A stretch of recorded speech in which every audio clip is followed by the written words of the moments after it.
안녕하세요, 여러분. 굿모닝 행정을 진행하는 여러분의 영디 최영희입니다. 자, 우리 오늘 35일차 정책 평가 두 번째 내용 들어가려고 합니다. 오늘이 크리스마스 이브고요, 여러분. 일요일입니다. 하지만 그래도 우리는 열심히 공부하고 있을 거죠? 네. 자, 16번부터 들어가 보도록 하겠습니다. 자, 정책 실험. 아시겠지만 통제 집단의 구성 가능성에 따라서요. 비실험과 실험적인 방법으로 구분이 됩니다.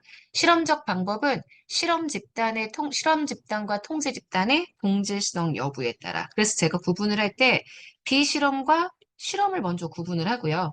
그 다음 다시 실험을 우리가 준실험과 진실험으로 구분하게 된다. 이렇게 카테고리 만들어드렸던 거 아마 기억하실 거예요. 자, 정리가 되죠?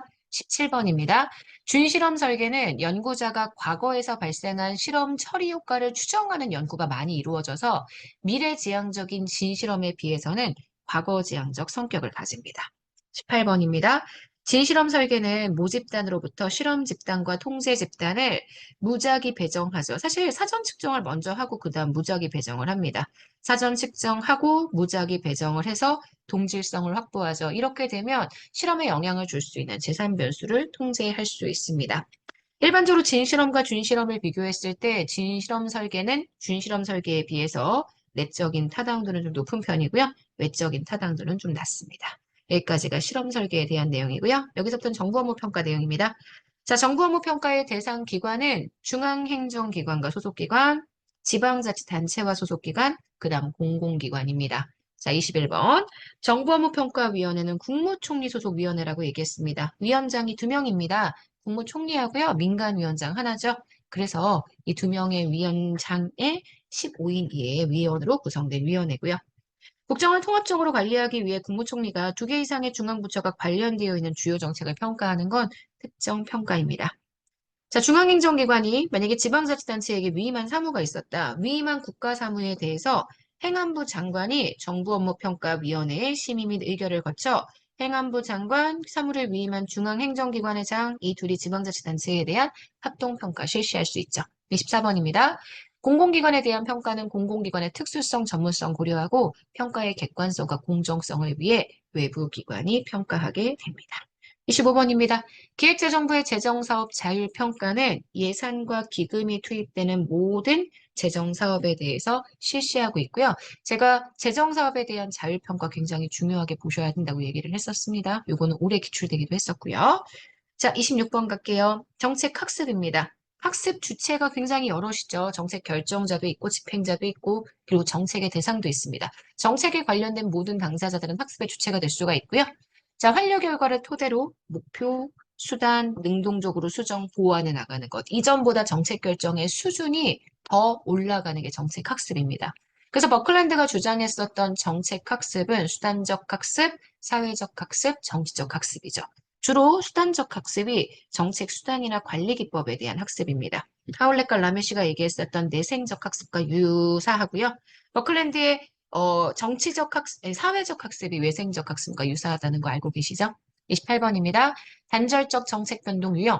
자, 이전에 했었던 정책과 완전 다른 형태의 정책을 진행하게 될 때 단절적 정책 변동이라고 단절적 정책이라고 표현하고요.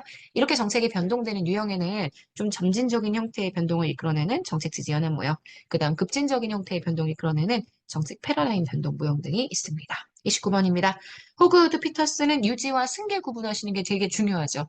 현대의 정책이 가지고 있는 기본 특성을 거의 대부분 그대로 유지하게 되면 이게 정책 유지가 되고요. 호그우드 피터스의 정책 변동의 유형 중에 목표는 그대로 있는데 수단이 완전히 바뀌게 되면 그게 정책 승계입니다. 그래서 정책 승계는 정책의 기본적인 성격을 바꾸는 거기 때문에 이 경우 정책 목표는 그대로 유지된다라고 얘기할 수 있죠.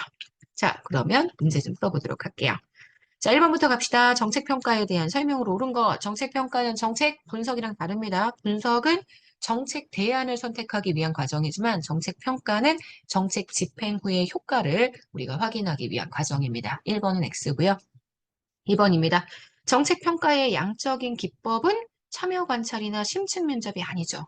주로 실험이나 혹은 질문지 같은 그런 계량화되어 있는 방법이고요. 참여 관찰이나 심층 면접은 질적인 기법으로 봐주셔야 합니다. 이거 X예요. 3번입니다.